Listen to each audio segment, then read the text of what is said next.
It's Martinsville weekend and NASCAR is back. This week we're at the half mile short track. It's only the Xfinity series and the Cup series, but nonetheless, NASCAR's back, and that means NASCAR DFS is back and Fast Cars, Fast Money is back as well. So, what's going on, guys? Hope you guys all had a good off weekend and had a good Easter, and welcome back to NASCAR DFS. So let's dive into the Xfinity series for this video real quickly here, kind of our initial thoughts and preview when looking into this. So Martinsville is the shortest track that we go to. It doesn't take them very long to get around the track, so there's a ton of laps, and every time they clock off a lap, there's a point, or whatever the breakdown is, 0.45 or 0.5 or however many points it is, given out for whoever runs the fastest lap and whoever is leading that lap. So in order to take down these slates, you really need to focus on dominators. This isn't really a race where place differential is too much of a factor.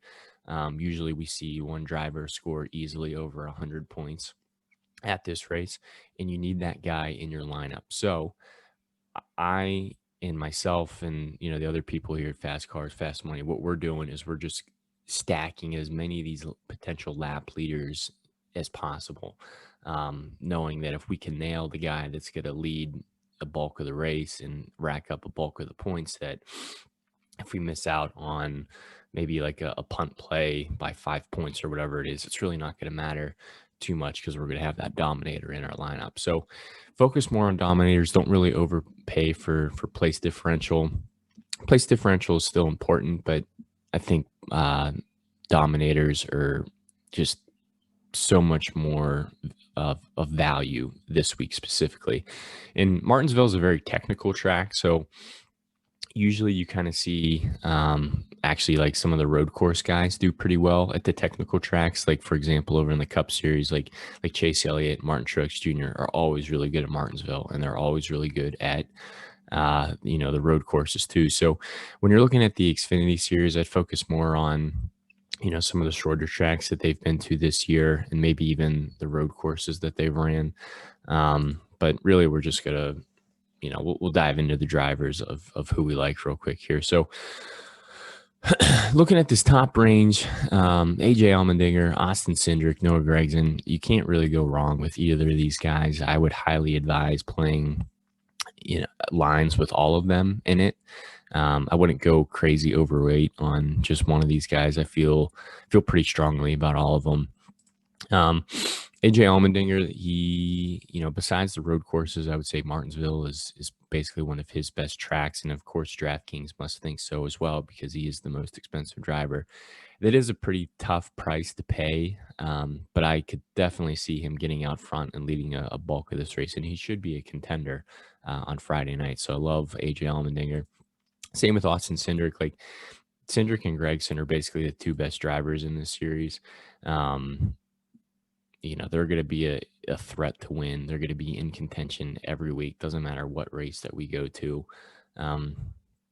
Gragson is a little bit more aggressive. This is a track that you're going to see a lot of them, bumping in the corners and the bump and run. And I could see him easily, aggravating some people, and that might come back to bite him. But I mean, all these guys in the Xfinity series, there's no give and take. They just move people out of the way. So we'll probably see some people getting turned, some cautions, probably some good radioactive moments. But Cindric and Gragson, they're both good plays. The guy I'm not too crazy about up here is Daniel Hemrick. He's been having a really good year so far, but when you look at the price tag there and you look at Gragson, Cindric, Allmendinger, and then even some of the guys below him, I'm just more confident in Gragson, Cindric, and Allmendinger being able to lead laps than I am Hemrick. I think Hemrick will still finish well, and he still might be a decent play. But again, remember, the whole purpose of the Martinsville lineup is just to stack as many lap leaders as possible. And I feel more confident about other people on the slate leading laps than I do about Hemrick. Ty Gibbs is back in the 54 car. Ty Gibbs has been lights out all season long. DraftKings is finally pricing him up to, a place where he should be. I remember the first time he was in the race, he was like $4,600 or something like that. He was super cheap. We know how good that 54 car is. He starts 16th. I don't know if he has too much experience at Martinsville. So Martinsville is usually a tough track for rookies, but he should be a factor as well. I don't know if he'll be able to lead laps. There's a chance he can, but he offers some good place differentials starting 16th that some of these other guys above him don't really have that much place differential upside. But again, place differential doesn't really mean too much here. Justin Allgaier starts on the front row. These shorter flat tracks are usually where we see him run well. But if he's not leading laps, starting second is going to hurt you. So it just kind of comes down to, are you confident he can lead laps? If you are, plug him in your line and maybe pair him with one of these more expensive guys.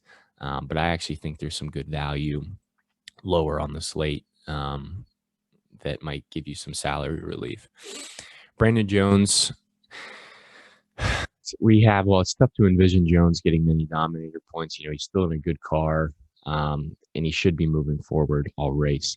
So even if he starts 24th and finishes 5th or something like that, it's going to be a really good DFS day. But if that's the case, and if you don't nail the dominator who's going to score over 100 points, then having Brandon Jones in your lineup is going to be irrelevant. So you really, I can't stress enough how important it is to get the lap leaders in. Brandon Jones starting 24th is really attractive from a place differential standpoint. But if you don't think he could lead laps, then I'd rather pay down for maybe like a Harrison Burton or maybe even a Josh Berry or Jeb Burton or something. But at that point, I think Brandon Jones is pretty much in the same equation as those other guys. The only guys I'm really confident that can lead laps are probably, Allmendinger, Cindric, and Gregson, who of course are the most expensive guys. So those who I would really build around. Ryan Sieg's just a little bit too expensive this week. He starts 12th. He's not going to lead laps. Harrison Burton dominated this race last year, Martinsville under the lights. Hasn't had the best year so far this year. He starts first. He's pretty cheap, so he's really easy to fit in your line. This year we've really been hesitant to play the pole sitter just because there's no practice, there's no qualifying, they're just unloading and going. So if literally one other team gets the setup, more correct than Harrison does, he's easily going to lose the lead, and that starting first from the scoring positions are going to really hurt your line. But he should be a factor to lead, and he's really easy to pair with some of these really expensive guys. So I don't mind playing Harrison Burton. Just don't go crazy over it. Brett Moffitt's looked solid all year. He starts 27th. He's a solid place differential play, and he gives you some salary relief from Brandon Jones, but I doubt Moffitt leads. There's a chance that Brandon Jones could lead. So that makes me more inclined to play Brandon Jones. But if I can't get there from a salary standpoint, I have no problem plugging in Moffitt. Justin Haley starts 5th. He's pretty cheap. I don't know what the ownership's going to be on Justin Haley. He's in a good car. He could easily get out front and lead laps. It's not as likely, but, it's more likely than a Brett Moffitt. And if he's leading laps, he's probably going to outscore a Brett Moffitt, especially if he finishes in the top 10. So I don't mind Haley. Michael Annette's okay. He's probably not going to lead laps, though, and that's what we need. Riley Herbst has not really had too great of a year, but Stuart Haas as a whole is just having a god-awful year, and I gotta imagine that's trickling down into the Xfinity Series team as well. So just too risky starting 7th. Josh Berry is a guy I really like. He has a lot of short track experience. He starts 29th. He's in a good car. I don't know if he could lead laps, but he could easily finish up front, and I'd much rather pay down for his place differential than pay up for $1,000 more for Brett Moffitt and basically have the same, amount of place differential points. Or even Brandon Jones, like Josh Berry could lead laps. It's very unlikely, but he could. He has the equipment to do it. But if you're paying for place differential, try to pay down and find some salary relief. Don't pay all the way up for some of these really high price place differential guys. Jeb Burton's a guy I'm really interested in. Again, the chances of him leading laps aren't very high, but they're higher than a lot of people on the slate, and he's really cheap. So he's really easy to fit in lines. He's in good equipment. He starts 13th. Even if he can just finish in the top 10, I mean, that's a great value play for the price that you're paying. Mike Snyder is okay, but I'd much rather play Jeb Burton. Brandon is back. He is in the 26 car, and he starts 25th. We've seen this 26 car run pretty well this year. So I think he's definitely in play. I'm not going to go crazy, but he's going to be in my player pool. JJ Yaley's back. He's a little bit more expensive than he has been some of the past weeks, but regardless, we've seen how good this 17 car is. He should easily move forward. I think he's a great place differential play. Love him in cash and in GPPs. Jeremy Clements is another guy I really like, even though I have medium there. Just because I like Brandon Brown even more, that's right below him. But both of these guys have just been lights out all season long in the equipment that they're in. Both of these guys, if you remember, made the playoffs last year with these small teams, and they're really cheap. They've both been running really well.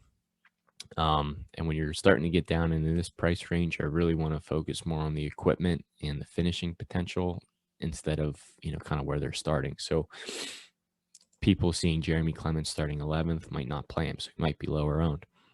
I think Brandon Brown will probably be a little bit higher owned just because I think people realize how well he's been running, and he's really cheap and he's really easy to fit in your lines, and he can easily finish in the top 10.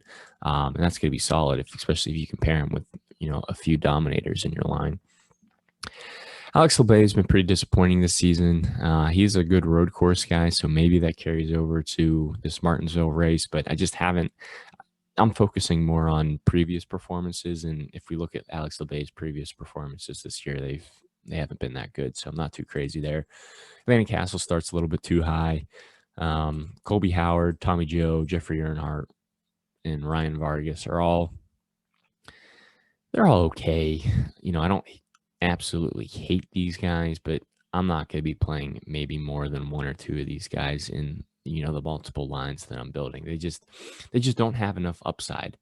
Howard could finish around where he starts. Tommy Joe, same thing. He has to have a career day to finish around where he starts.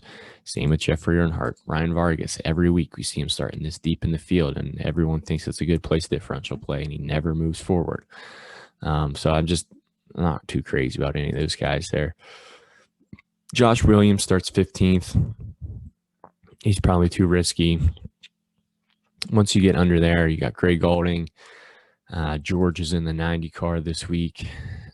They start really deep in the field, so if they can just survive the race, then we know there's going to be wrecks in the Xfinity series. They'll progressively move forward, but you're probably going to have to pay down to get some of these guys if you want to get these place differential plays. And the guys that I would really focus on would be, the guy I really like the most is Stephen Parsons. I mean, he's only $5,200. He's super cheap. It gives you a ton of salary relief. He's been burning people all year long, but we've seen when he's not spinning out, the equipment is good enough to at least run top, 25.